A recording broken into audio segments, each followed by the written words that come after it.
Olá, estudantes! Tudo bem? Tudo bem? Como vocês estão? Espero que todos vocês estejam tranquilos, que todos vocês estejam super bem, que tenham passado um Natal maravilhoso. Feliz Natal! Estamos dentro da oitava de Natal aí, então quero desejar a todos vocês, a família de cada um, um Feliz Natal, que seja um período aí de muita bênção, de muita reconciliação, de muito amor e também de muitas perspectivas positivas, né, para a nossa vida. Então, que nós possamos aí aproveitar bem esse tempo e também, logicamente, darmos sentidos a muitas situações em nossa história. Certo? Eu sou o professor Admilson Costa, um prazer estar aqui com vocês neste nosso evento, aqui no meu canal. Se você não for inscrito no meu canal, por gentileza, inscreva-se, tudo bem? Coloque aí então você como parte do nosso canal, inscreva-se no meu canal, deixe o like nesse vídeo. Nós responderemos a 15 questões de história do Ceará. Antes de mais nada, quero dizer para vocês o seguinte, essas questões são de concursos, mas também são questões feitas por mim, tudo bem? Então, pode ser que você já tenha visto, né, essas questões em algum lugar ou algo parecido, ou não. Então, o link para você baixar o material está aqui na descrição do vídeo, tudo bem? Fique à vontade, baixe esse material para que você possa acompanhar aí comigo esta aula.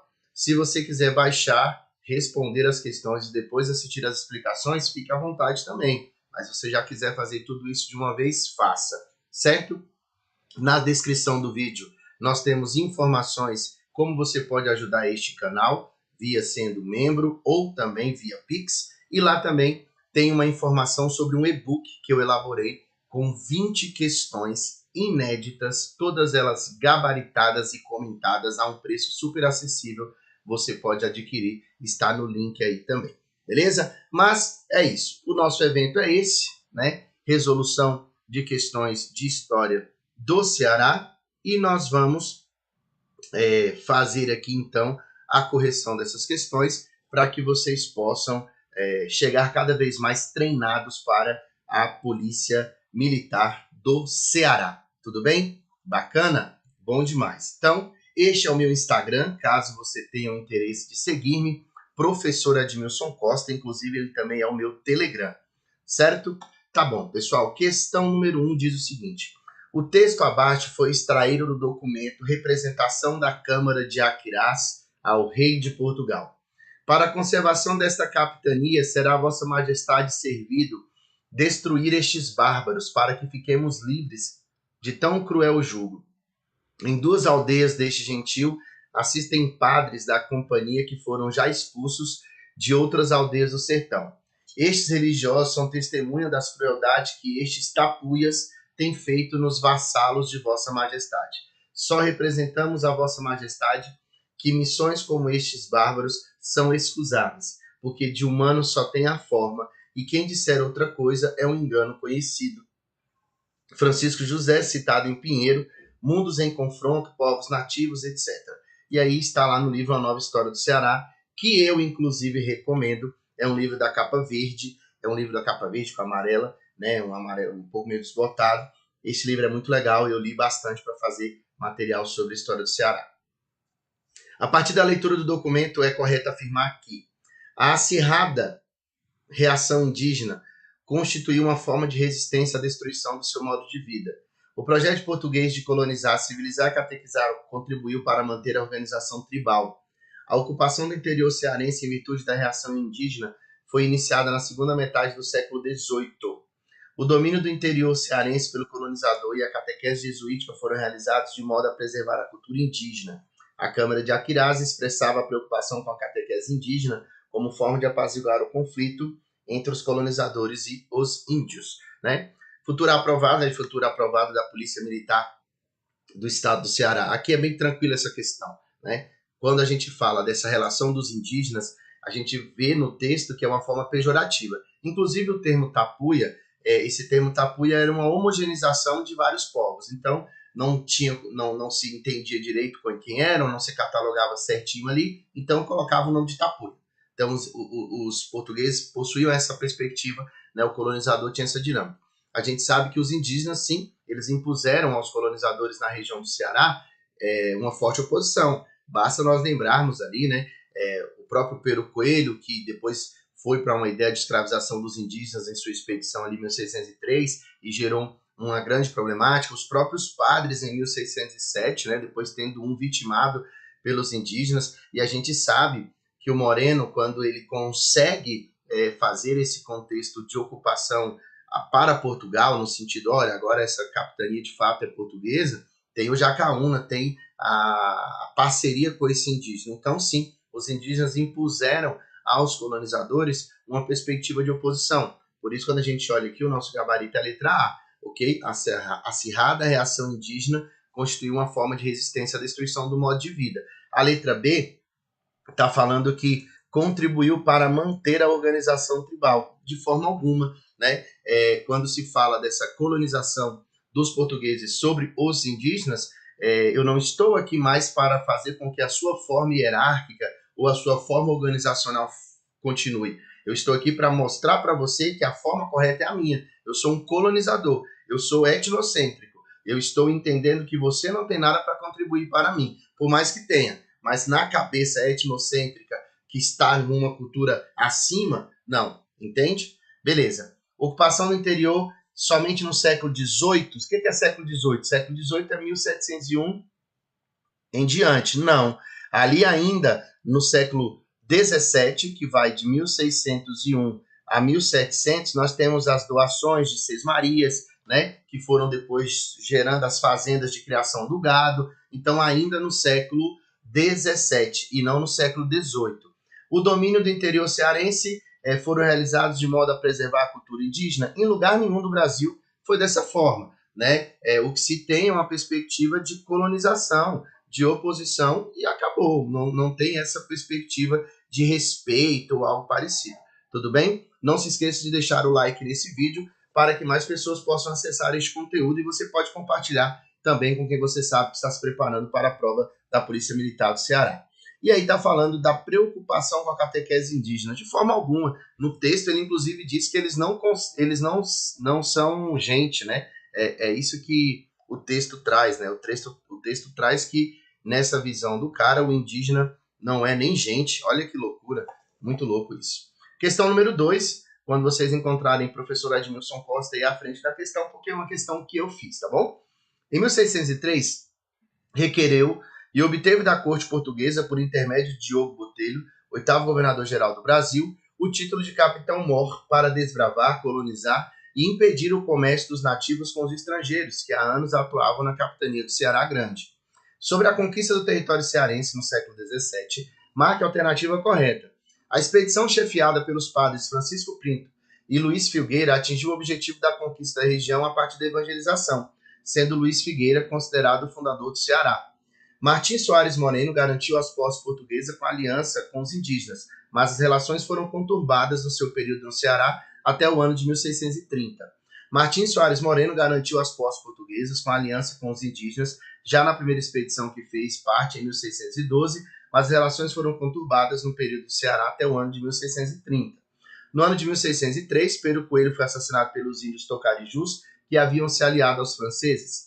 Pero Coelho, em sua primeira expedição ao Ceará, chegou a habitar com os índios Tabajaras e na região de Ibiapaba construiu um forte. Tudo bem? Então,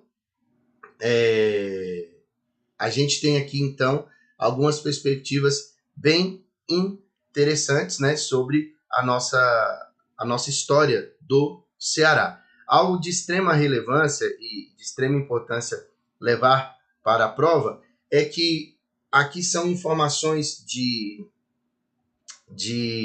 expedições e que geralmente elas são bem chatas. Foi por isso que eu fiz questão de fazer, elaborar essa questão dessa forma, né? Para que algumas informações que são bem chatinhas, a gente possa matá-las quando nós entendermos bem o contexto aí do período histórico relacionado a ela. Uma grande dica que eu te dou aí, já a primeira coisa, é que o fundador do Ceará, existem certas controvérsias históricas, etc., mas no caso aí se dá muito mais, se atribui muito mais ao Martins Soares Moreno essa fundação do Ceará do que necessariamente ao padre, né? Então, essa letra A aí, ela está equivocada, né? O padre Francisco Pinto foi assassinado pelos índios tocarijus, lembra disso?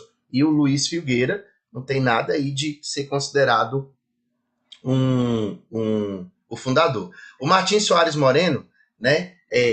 Ele garantiu a posse, né? Ele tinha sido soldado aí da expedição do Pero Coelho, então ele já conhecia o Ceará, tudo bem? E aí, a única atividade que a gente tem nesse momento, por isso que tem essa dificuldade de coisas conturbadas, é que nesse primeiro momento da administração do Martins Soares Moreno, a gente tem ali uma pecuária de subsistência, uma agricultura, e a influência dos portugueses está muito ligada à região do Forte.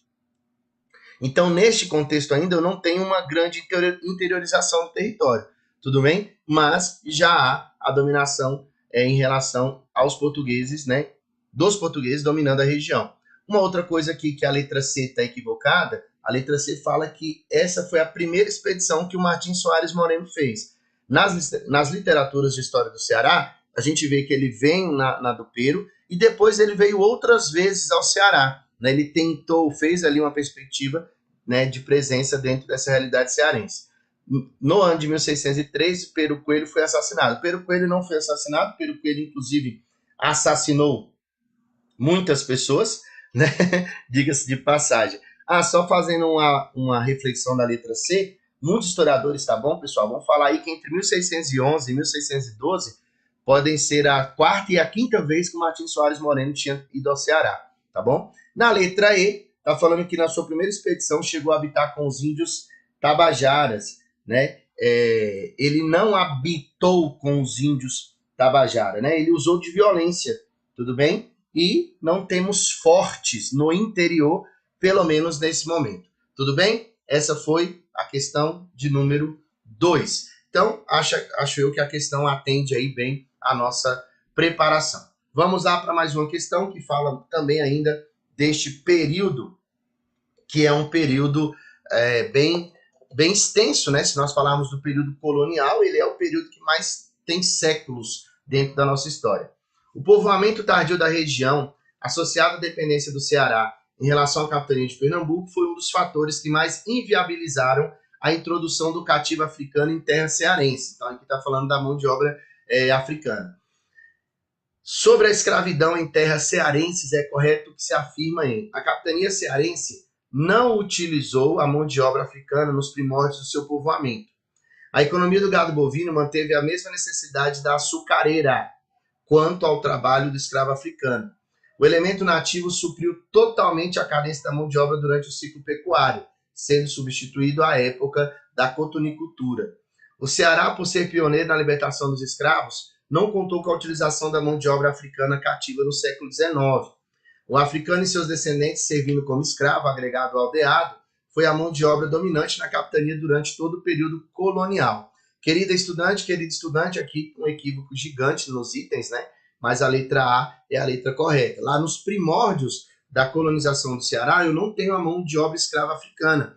Principalmente essa perspectiva tardia de ocupação da região impediu que se chegasse escravos africanos para lá. Para que vai chegar um escravo africano naquela região se aquela região não está prosperando, se aquela região não foi nem dominada? Se nós pensarmos que as capitanias hereditárias foram pensadas ainda no século XVI, na década de 30, e o Ceará só tem essa presença contundente mesmo, assim, olha, chegamos aqui, conseguimos fazer uma aliança, etc. e tal. Em 1612, é tardio este povoamento.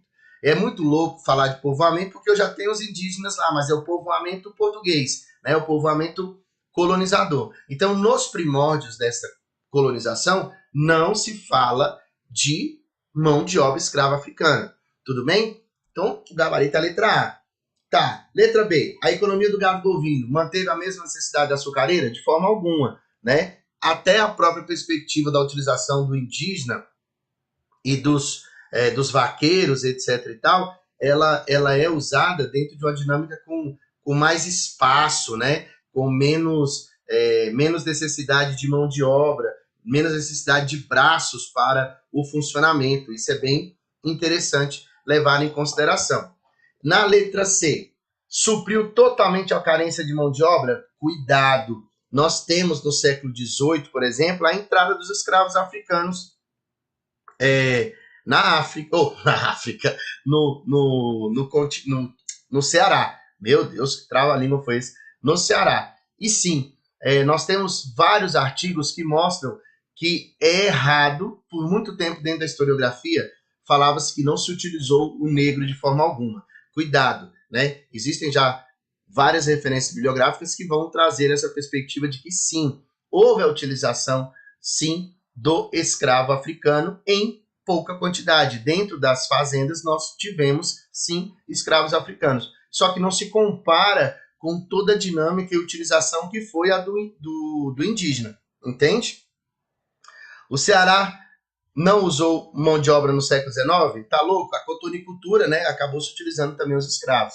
O africano e seus descendentes, servido como escravo agregado ou aldeado, não existe africano aldeado. Aldeado é indígena, né? Quando a gente fala no Brasil de recrutamento da mão de obra indígena para o trabalho, a gente tem o índio descido, que é o índio que é convencido pelo padre nos descimentos a trabalhar para o branco, mediante um salário, etc. Nós temos os indígenas, e aí esses descidos às vezes viram os aldeados. A gente tem os que são resgatados nas tropas de resgate, que na verdade acabavam escravizando eles, e aqueles que eram feitos escravos a partir das guerras justas. Então, não tem essa questão aqui de africano aldeado. Não existe isso aqui, tá bom? Questão 4 do impar. Desde o início do século XVIII, os fazendeiros do litoral cearense passaram a exportar seu gado abatido sob a forma de um tipo de carne seca, moderadamente salgada e desidratada ao sol e ao vento, a chamada carne de sol, que é uma delícia. A cidade cujo porto transitava a maior parte deste produto era Fortaleza, Aracati, Paracuru e Aquirás. Então eu tenho 4 regiões aí, né, que é de extrema importância para a nossa prova. Tudo bem? Beleza. Então, Fortaleza, Aracati, Paracuru e Aquirás. Quando a gente olha naquela dinâmica dos contextos das boiadas, né, da pecuária, adentrando ali ao interior do Ceará, a gente não fala de Fortaleza e não fala de Aquirás, né? Não são cidades que estão na rota desta criação do gado bovino tão evidentemente assim. Então, Rio Jaguaribe, etc e tal, nós teremos aqui, né, Aracati, gabarito letra B, o porto de Aracati. Tudo bem? Tudo bem? Um porto de extrema importância, né? Ali, antes de 1790, só para vocês terem uma ideia, chegava uma média de 30 mil coros, né? Então, uma perspectiva muito importante. Então, nesse século XVIII, né, o Rio Jaguaribe e o Acaraú, eles foram, inclusive, os primeiros, né, dos colonizadores no sertão, etc. Então, quando a gente fala desta dinâmica do Porto de Aracati, é importante nós lembrarmos que Fortaleza e Aquirás, por exemplo, não estavam naquelas rotas pecuária inicialmente falando. Questão 5. A abertura dos portos brasileiros para as nações amigas levou ao agravamento da crise econômica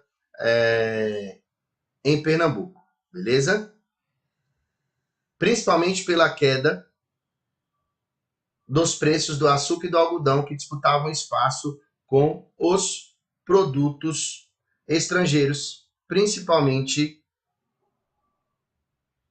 ingleses. São motivações para a eclosão da insurreição pernambucana de 1817.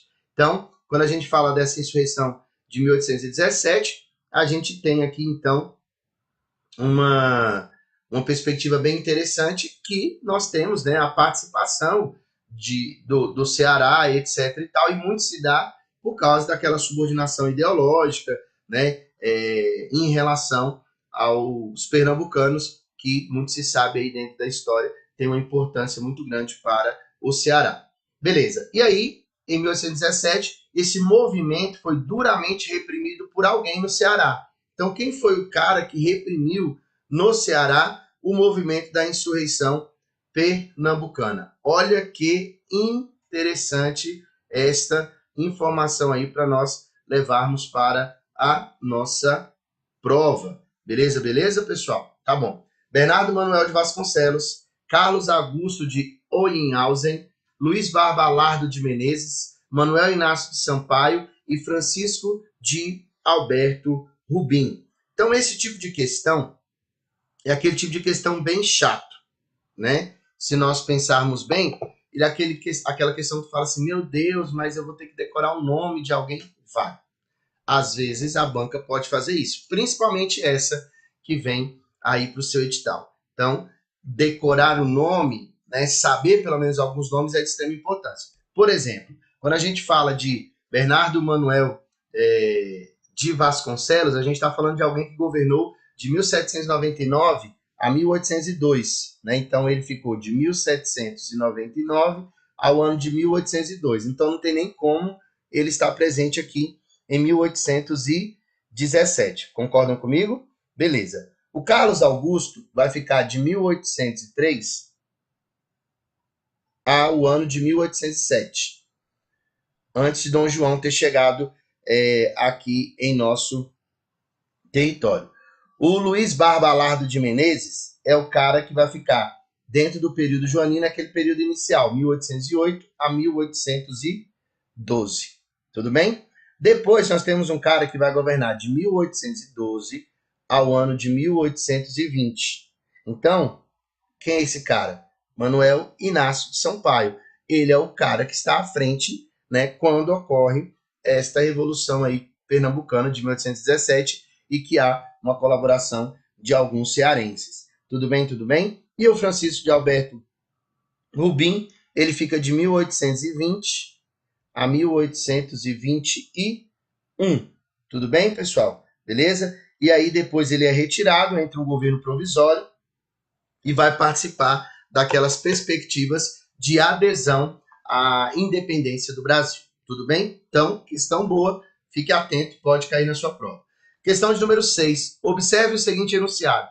Com a dissolução da Assembleia Constituinte em 12 de novembro de 1823, aumentou a insatisfação com Dom Pedro I, sobretudo no Nordeste. Em 2 de julho de 1824, em Pernambuco, Manuel Carvalho Paz de Andrade lança o manifesto que dá origem ao movimento. Contudo, antes da manifestação ocorrida no Recife, apoiada por Cipriano Barata e por Joaquim da Silva Rabelo, ambos experientes revoltosos, a província do Ceará já tinha sua manifestação contrária ao imperador, ocorrida no município de Nova Vila do Campo Maior, hoje Quixeramobim, em 9 de janeiro de 1824, liderada por Gonçalo Inácio de Loyola Albuquerque e Melo, o Padre Mororó. O movimento ocorrido no Brasil durante o Império, que o enunciado acima se refere à Revolução Pernambucana, Revolução Praeira, o Contestado e a Confederação do Equador. Querido estudante, na última prova da Polícia Militar do Ceará, eu, graças a Deus, coloquei em um material onde trabalho o texto, né, extraído ali da mesma fonte que a banca tirou e falava da Confederação do Equador, que é esse movimento do ano de 1824. Então, o Padre Mororó tem uma importância muito grande nesse documento, nesse movimento. O documento, inclusive, é uma carta, né, uma comunicação, falando justamente da adesão, do descontentamento que se tem ao imperador. O imperador, a gente não pode esquecer que Dom Pedro I tinha outorgado, imposto uma Constituição, né, e além disso, com o poder moderador, ele mandava e desmandava. E, logicamente, ele não respeitava o funcionamento local das províncias. Uma outra coisa que eu quero dar uma dica para você. Toda vez que você estiver lendo aí alguma questão, atente-se a esse termo, tá bom? Quando eu falo capitania é porque ainda o Brasil não é independente, tá? Nós somos colônia, nós somos uma colônia de uma metrópole, a metrópole é Portugal, somos capitanias. Quando nós nos tornamos, dentro do período joanino, ali nessa transição para a independência, as antigas capitanias viram províncias. A partir do ano de 1889, a gente tem a proclamação da República. Em 1891, a gente tem a nossa primeira Constituição Republicana. E aí, aquilo que era província passa a ser chamada de Estado. Tudo bem? Então, falou província, é dentro do período imperial, 1822 a 1889.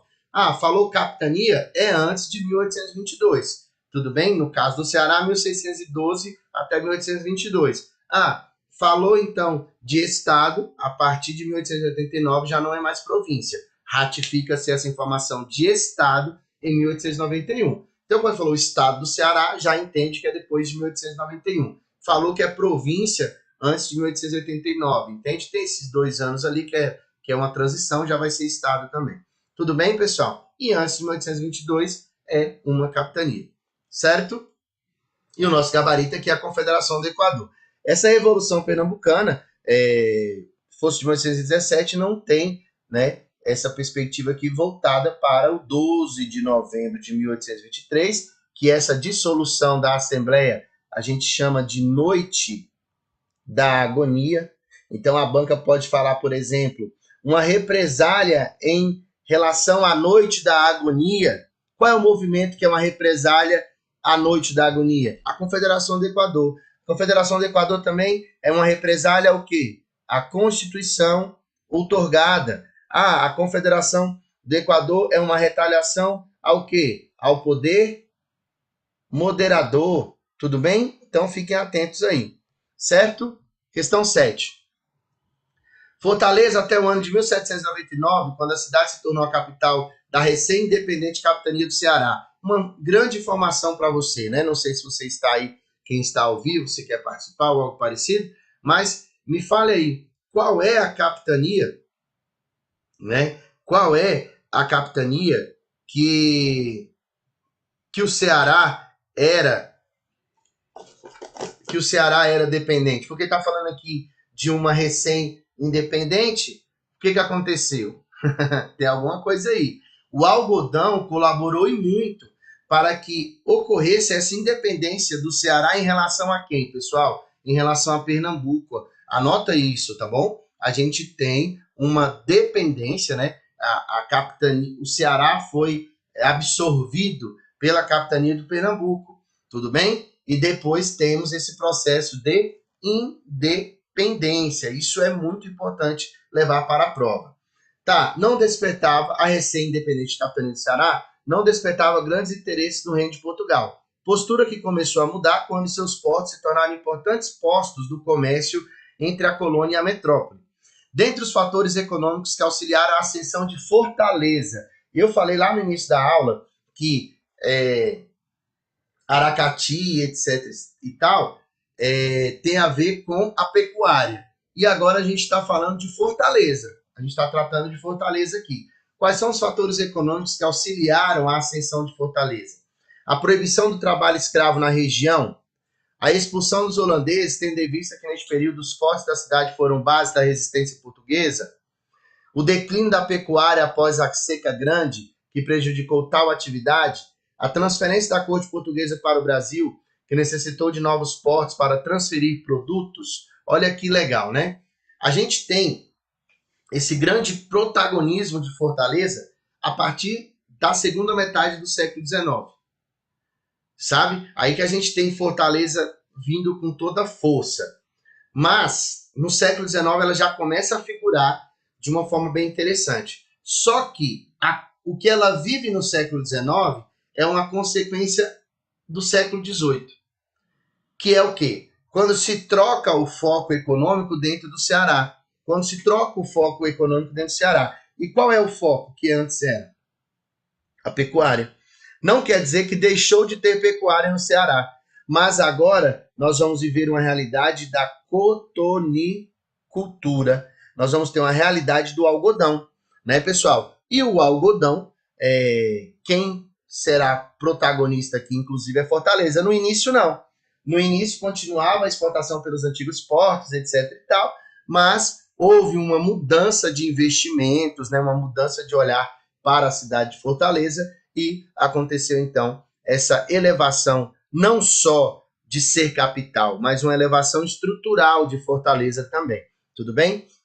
Proibição do trabalho escravo não é uma realidade. Os holandeses foram expulsos ainda no século XVII, né? E a transferência da corte para o Brasil não foi o que impactou Fortaleza. O algodão, a entrada do Ceará no comércio externo por causa do algodão, e, né, no comércio internacional é muito forte, porque a gente não pode falar de charqueada para exportação, né? Assim, não dá nem para comparar com o algodão. Tudo bem, pessoal? Então, é uma realidade bem importante de se levar para a sua prova. Beleza, beleza? Essa foi a questão 7. Vamos para a questão de número 8.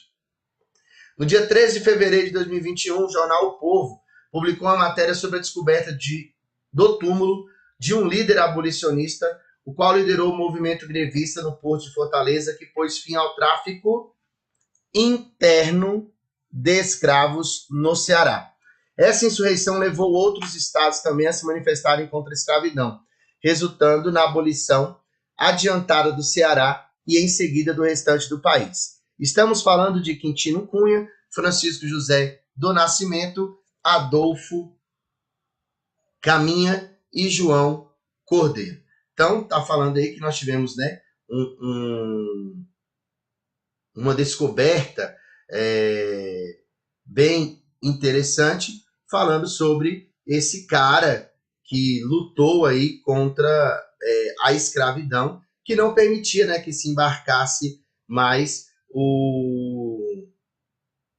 os escravos a partir do porto no Ceará. E aí nós estamos falando, né, pessoal, claro, desse jangadeiro cearense, desse cara chamado Francisco José do Nascimento, e que tem uma importante colaboração para o abolicionismo, porque é o grande dragão do mar aí, né, que não permitia mais essa perspectiva da escravidão. Ele dizia que naquele porto não se embarcava mais escravos, né? Não se embarcaria mais escravos para lugar algum. Ou seja, como nós tivemos em 1850 a Lei Eusébio de Queiroz, que ela proibia o tráfico internacional, ocorreu muito no Brasil o tráfico interno, né? O tráfico interprovincial. Então, quando alguém se nega também a fazer parte deste movimento, isso é muito importante. E aí é muito legal saber do papel que o Ceará tem, né? Saber do papel que o Ceará teve nessa perspectiva contra a escravidão, contra esse mal que assolou o nosso país por muito tempo. Então, Francisco José do Nascimento, o famoso dragão do mar, né? Beleza, beleza? Bom demais? Então, dragão do mar foi o apelido dado aí para o Francisco José do Nascimento. Inclusive, né, quem deu este apelido para ele foi o José do Patrocínio, um outro abolicionista, mas na área, o quê? Intelectual, né? Beleza. Questão legal essa aqui. Essa questão é bem... Eu fiz questão de trazer ela para você, porque eu acho que ela é diversa, né? Então a gente fala de vários momentos da história do Ceará aqui e dá para a gente trocar uma ideia sobre eles e trazer muitas informações legais para sua prova. Por exemplo, ó, a partir do ano de 1680, o Ceará tornou-se capitania subalterna de Pernambuco, desligando-se do Maranhão. Maranhão, pessoal, era o estado do Maranhão. O Forte Holandês teve seu nome mudado para a Fortaleza de Nossa Senhora da Assunção, local a partir da qual surgiria a vila que daria início ao município de Fortaleza, fundado em abril de 1726. O Ceará foi o primeiro estado brasileiro a libertar os escravos, fato que lhe rendeu o cognome de Terra da Luz, título dado por José do Patrocínio. Em 1914, um grupo de jagunços, apoiados pelo padre Cícero Romão Batista, líder político e religioso da região do Cariri, dirigem-se à capital do estado e depõem o governador indicado pelo governo federal. Nos anos de 40 e 50 do século passado, o governo federal construiu uma série de açudes no Ceará a fim de melhorar a vida dos sertanejos, que em função da seca não podiam plantar para comer, criar gado e tinham que deixar suas terras para sobreviver a outros estados. Olha que interessante aí, beleza? E aí, bem legal e importante perceber que a gente tem algumas informações que podem ser levadas para a prova e que a banca pode alterá-las para tentar te enganar. O tópico 1 está correto? Está correto, né? O município de Fortaleza, essa fundação, é no dia 13 de abril de 1726, tá bom? 13 de abril. Se fosse uns dias antes, seria 7 de abril, a gente comemoraria aniversário junto.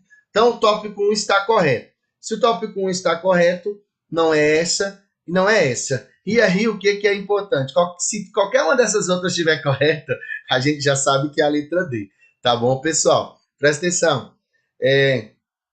Vou aqui vou para a última. Nos anos 40 e 50 do século passado, o governo federal construiu uma série de açudes no Ceará? Sim, né? Justamente na tentativa de conter aquelas secas, né? De conter aquela violência. Quando eu falo violência, violência da fome, né? Violência da miséria que a seca promovia.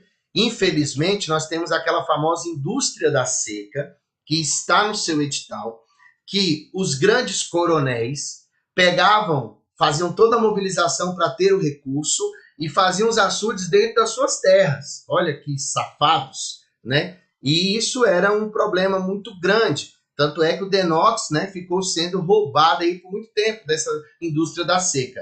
Depois que a gente tem a criação da SUDENE, a Superintendência de Desenvolvimento do Nordeste, que também está prevista no seu edital, que foi criada por causa de uma grande seca em 58 ali que nós temos no Ceará também, mas para tentar combater esta corrupção da indústria da seca que estava instalada dentro do Denox. Tudo bem? Porém, futuro aprovado e futuro aprovado. Isso aqui é bem interessante lembrar, tá bom? Depois a SUDENE vai ser roubada do mesmo tanto, infelizmente. O que é que nós temos aqui? O Ceará, sim, foi o primeiro estado. Pega essa informação para você. E em 1914 nós estamos falando da sedição de Juazeiro, né? Que nós temos a liderança, nada mais, nada menos, do padre Cícero, né? E aí eu quero dar uma informação para vocês. Por que o padre Cícero se envolveu nesse rolê?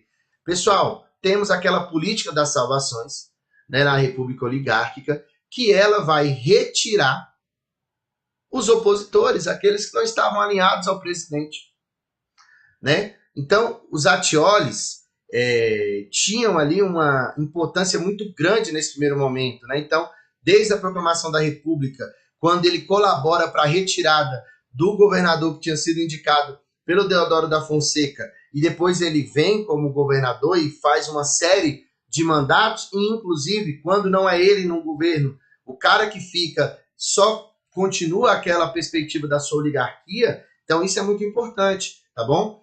Depois desse período aqui, a gente não tem mais a oligarquia Atioli sendo a grande detentora do poder, né? Depois disso não se fala mais de uma família tradicional. Mas quando se falar de oligarquia, quando se falar de coronelismo, quando se falar de patrimonialismo, de uma política muito forte de uma família, são os Atioli. Tudo bem? Beleza.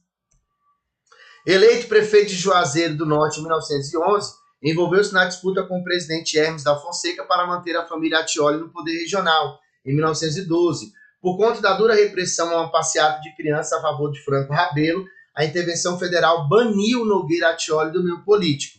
Ainda, no mesmo ano, o coronel Franco Rabelo foi nomeado interventor federal.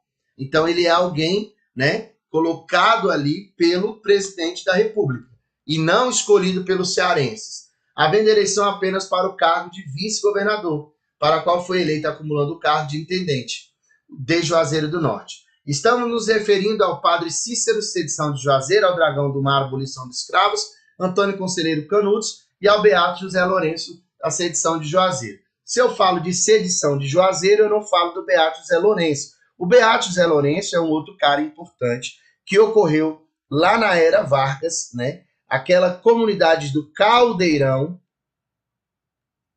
que tinha inclusive sido doada a terra pelo padre Cícero, só que depois da morte do padre Cícero, em 24, se eu não me engano, 1924, esses caras já não têm tanta proteção assim, porque o padre Cícero tinha uma força política muito grande, né? Então o Beato José Lourenço, que não era cearense, agora a nacionalidade dele é ótima, a naturalidade dele me fugiu. Mas eu vejo aqui para vocês rapidinho, Beato José Lourenço Caldeirão. Ele era, cara, se eu não me engano, ele era pernambucano, de Exu, né? Não, nascimento em Pilões da Paraíba. Ele era paraibano. O falecimento que foi em Exu.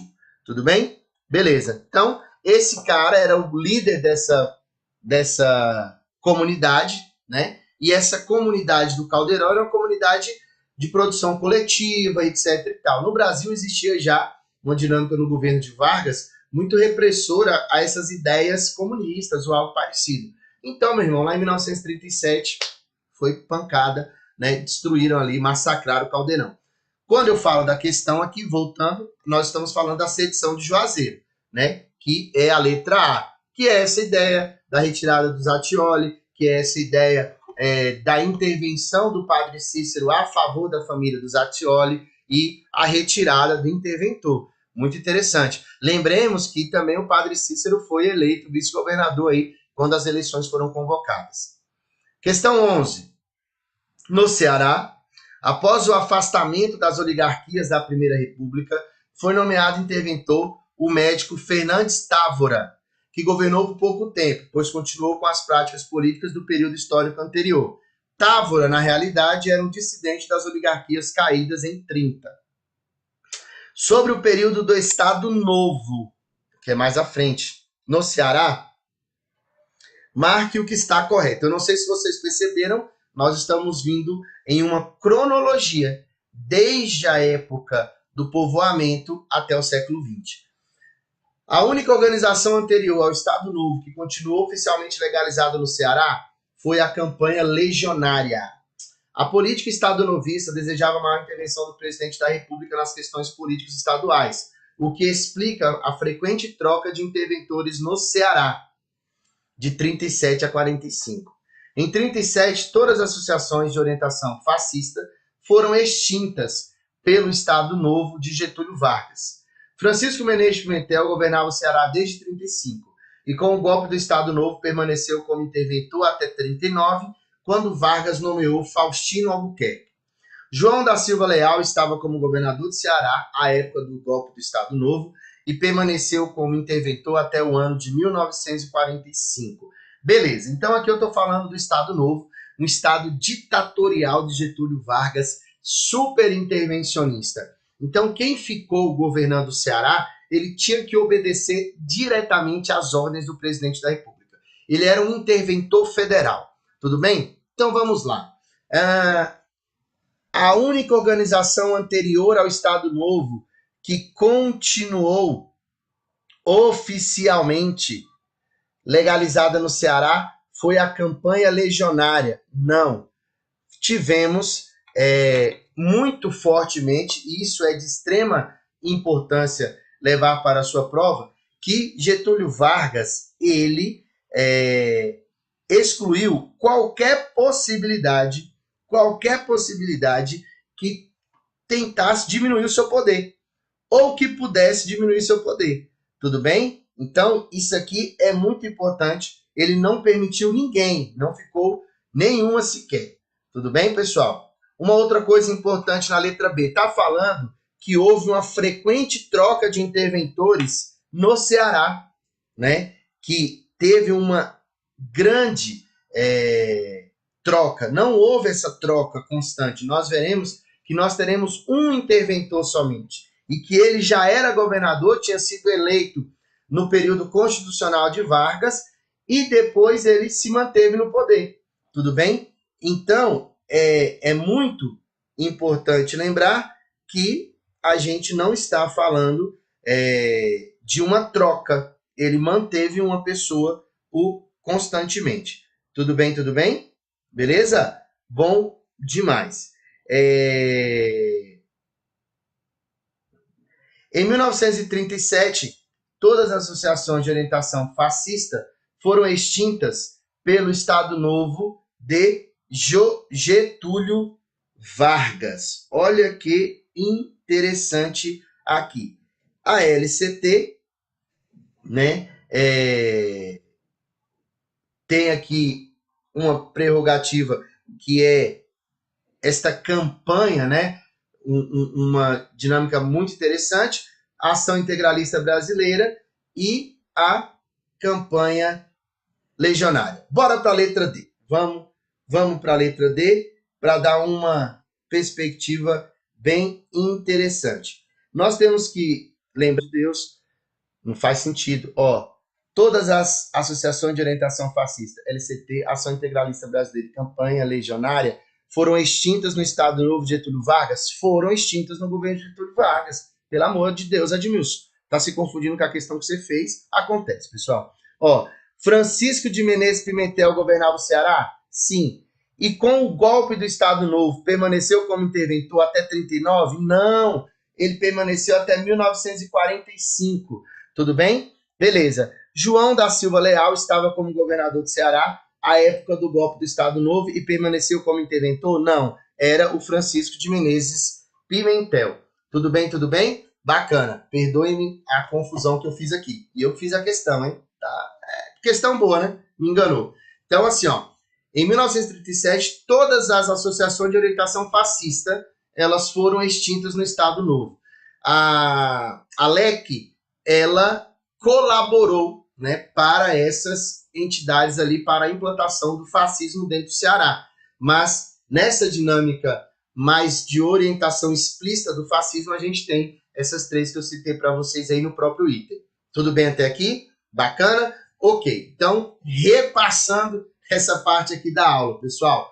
No Ceará, né, após o afastamento das oligarquias da Primeira República, a gente tem ali algumas dinâmicas de intervenções de Getúlio Vargas, e neste momento do período do Estado Novo, de 37 a 45, Vargas não aceita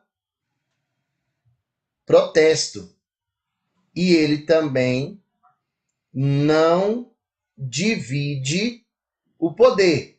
E o fascismo no Brasil, por causa da ação integralista brasileira, ele era muito forte. E aí ele estava, de certa forma, criando perspectivas bem problemáticas. Tudo bem até aqui? Bacana, pessoal? Ok. Questão 12. Sobre os campos de concentração no estado do Ceará durante a seca de 32. Cuidado, hein? Está na era Vargas, né? Está na era Vargas, mas não está se referindo ao Estado Novo. Então, eu queria que você desse uma atenção nisso aí, tomasse cuidado. Beleza, V para verdadeiro, F para falso. Vamos lá. Sobre os campos de concentração no estado do Ceará, durante a seca de 32, assinale V ou F. O contingente de retirantes dos campos de concentração que não retornava para o interior depois da passagem do período de estiagem contribuiu para o crescimento populacional e habitacional fora dos padrões impostos pelas elites de Fortaleza. O contingente de retirantes dos campos de concentração que não retornavam para o interior, né, contribuiu para o crescimento populacional. É um crescimento populacional que a elite de Fortaleza não queria.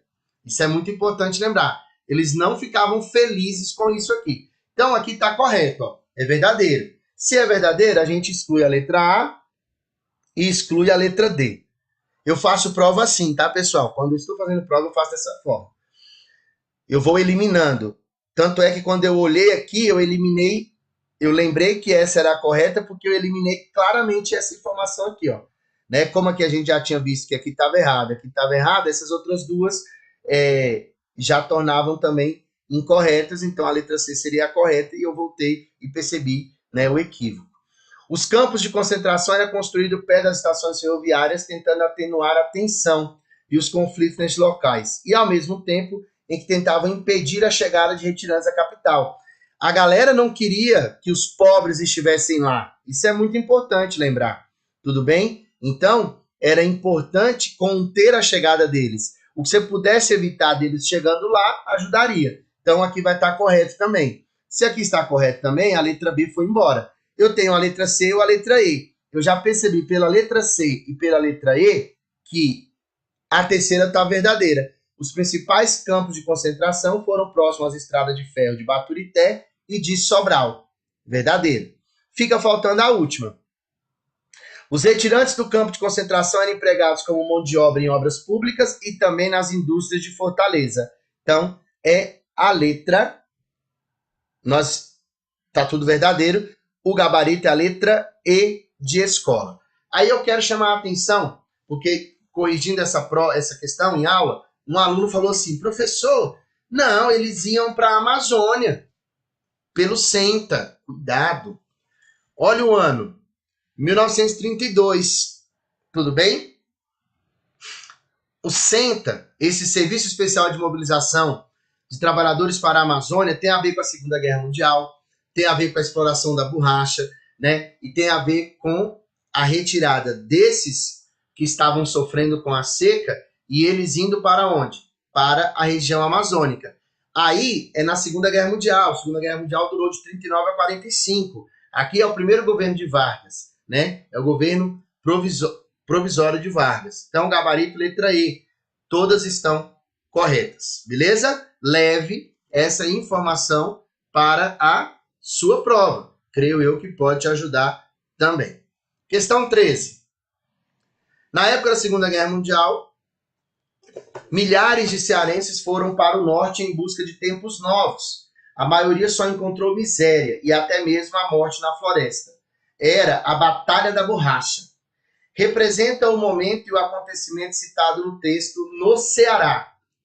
A sede do SENTA em Fortaleza, o Centro Industrial Cearense, o campo de concentração do Alagadiço, a fundação do Denox e o primeiro açude no Ceará. Aqui, pessoal, não dá nem para errar uma questão fácil dessa, né? Por mais que tenha sido eu o autor dela. Nós estamos falando da instalação do Serviço Especial de Mobilização dos Trabalhadores para a Amazônia em Fortaleza. A sede ficou em Fortaleza. E é justamente para recrutar essas pessoas que vinham das secas. Eles serão conhecidos como soldados da borracha. A FGV fala que eles recebiam uma patente de soldados, saíam dessa região e chegavam em Manaus ou Belém, tudo bem? E de lá seguiam para os seringais. Tudo bem, pessoal? E eles são conhecidos como soldados da borracha porque eles estão lutando a Segunda Guerra Mundial. Os aliados não estavam recebendo borracha por causa da dominação japonesa no Pacífico, olhou-se para o Brasil e olha, vamos que vamos, e vamos então explorar a borracha lá. Para cada trabalhador aqui, o Brasil recebeu uma quantidade em dólar passada pelos Estados Unidos da América. Vamos para a nossa penúltima questão. O Centro Industrial Cearense não faz sentido com a Batalha da Borracha, tá bom, pessoal? O campo de concentração do Alagadiço, né? Não, se é um campo de concentração, e isso aí foi antes, inclusive, ele não tinha essa função de recrutar, tudo bem? A fundação do Denox, se a gente pensar nas siglas anteriores ao Denox, é muito antes, não tem nada a ver com essa parte aqui, e os açudes no Ceará também não tem uma relação somente nessa época aí do Estado Novo, beleza? Questão de número 14. Em relação ao governo do Estado no Ceará nos anos 70 e 80, anos que a gente sabe que é aquela trindade, né? Nós vamos ter o Adalto, nós vamos ter o Vigílio, nós vamos ter o César, né? Que vão formar ali aqueles coronéis, todos eles de carreira do Exército, eles vão dominar essa parte aí bem forte na época do regime militar brasileiro. Em relação ao governo do Estado do Ceará, é correto afirmar César Carlos de Oliveira, filho do Movimento Democrático Brasileiro, assumiu o governo do Ceará em 71 e nomeou Gonzaga Mota como prefeito de Fortaleza. Adalto Bezerra fez um governo de oposição ao presidente Ernesto Geisel e filiou-se à União Democrática Nacional em 75. Vigílio Távora, quando assumiu, pertencia ao PTB e venceu Adalto Bezerra nas eleições realizadas em 78. Gonzaga Mota, eleito governador em Ceará em 82 pelo PDS, Partido Democrático Social, enfrentou em sua eleição Mauro Benevides, do PMDB, e Américo Barreira, do PT. Tasso Gereissati, eleito governador do Ceará em 86 pelo PMDB, foi apoiado pelos ex-governadores Adalto Bezerra, César Carlos de Oliveira e Vigílio Távora. Ok? Vamos lá, pessoal. A letra A está errada. Primeira coisa que você tem que lembrar é o seguinte. Quando esses coronéis estão governando o Ceará, no Ceará, a gente tem o partido da Arena e do MDB. A Arena, Aliança Renovadora Nacional, MDB, Movimento Democrático Nacional, que era o único que poderia existir no regime militar brasileiro, até a volta dos partidos ali no final do regime. Tudo bem? Então, Arena é o partido da situação. A Arena é o partido dos militares. Tudo bem até aqui? A Arena é o partido dos militares. A Arena sendo, o partido dos militares, eu não posso falar que o César Caos era do MDB, pelo amor de Deus. Né? Uma outra coisa, como que esses caras vão governar opondo-se ao presidente da República? Não existia o DN em 75, né? Então, outro erro gigantesco. Não existia PTB em 78, né? Ambos são da Arena. Ambos são da Arena. Adalto, César e Vigílio. Tudo bem? Gonzaga foi eleito do PDS? Opa, foi. A maioria dos partidários da Arena, quando voltou a pluralidade de partidos no Brasil, foram para o PDS. E é importante lembrar que o Gonzaga Mota, ele é a escolha para candidatar-se a governador do estado, apoiada pelos coronéis. Lembremos que nós temos um pacto de Brasília, né, o acordo dos coronéis, que vão fatiar os cargos públicos entre eles, tudo bem? E que vão apoiar o Gonzaga, e que vai dar o Senado para um, o vice-governador para outro, a prefeitura de Fortaleza para outro, entenderam? Então isso aqui é muito importante. E aí, dentro deste acordo, o Gonzaga Mota foi eleito em 1982. Gonzaga Mota, que vai o quê? Romper com os coronéis e vai apoiar a eleição de Tasso Gereissati em 1986. Mas Adalto Bezerra, César Caos e Vigílio Távora não apoiavam o Tasso Gereissati. Por quê? O Tasso Gereissati é quem? É o governador da mudança. Né? Então, ele vem divulgar uma ideia de governabilidade questionando os coronéis, questionando aquilo que era feito na República, no Ceará, naquele momento. Entende? Beleza. Então, a gente vai para a nossa última questão deste bloco, querida estudante, querido estudante. Beleza? Vamos lá. Primeira informação é lermos, né? Vamos ler. Vamos ler. É o mais importante nesse momento aqui. Vamos lá. O estado do Ceará passou quase todo o século XX nas mãos dos coronéis, período chamado de coronelismo. No entanto, em 86, o então jovem candidato Tasso Gereissati ganhou as eleições diretas para governador e marcou a nova era de empresários na política.